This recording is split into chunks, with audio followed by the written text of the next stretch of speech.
8వ రోజండి. అది కూడా మార్నింగ్ టైంలో తెల్లవారుజాము 5 గంటలకి ఈ క్లిప్ చూపిస్తున్నాను. ఎందుకంటే మా పాప స్కూల్‌కి వెళ్తుంది కదా అండి. త్వరగా కూర వండేసేయాలి. అంతేకాకుండా ఇవి కట్ చేసేది మీకు వీడియోలో కూడా చూపించాలి.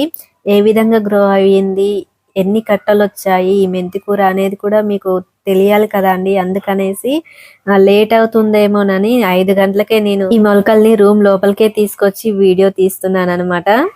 వీటిని మీకు చూపిస్తూ వీడియో తీస్తూ ఉంటే మాత్రం నాకు చాలా హ్యాపీగా అనిపిస్తుందండి. అంత బాగా గ్రో చేస్తున్నాము ఈ మెంతికూరనైతే. ఇసుకలో పెంచుకున్నాము, మట్టిలో పెంచుకున్నాము, అదేవిధంగా ఈ కోకోపీట్లో పెంచుతున్నాము. ఈ మెంతికూరని పెంచడంలో అయితే మంచి సక్సెస్ని సాధించాము. మీరు కూడా తప్పకుండా రెగ్యులర్గా పెంచుతూ ఉండండి. వారానికి ఒకసారి ఈ కూరని చేసుకుంటే హెల్త్కి కూడా చాలా మంచిది కదా. కాకపోతే ఏంటంటే ఈ మెంతికూరని వేళ్ళతో సహా కోకోపీట్ నుంచి విడదీయాలంటే చాలా కష్టంగానే అనిపించిందండి. కోకోపీట్ అల్కగా ఉండి లూజ్గా ఉంటుంది కదా అండి. వేర్లన్నీ కోకోపీట్కి అల్లుకుపోయాయి అనమాట లోపలి వరకు. ఇక్కడ మీరు చూస్తున్నారు కదా, అస్సలు రిమూవ్ కావడం లేదు.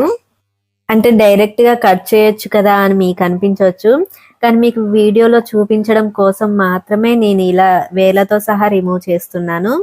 ఇన్ కేస్ వీడియో తీయకపోతే మాత్రం నేను అలాగే డైరెక్ట్గా కట్ చేసేదాన్ని.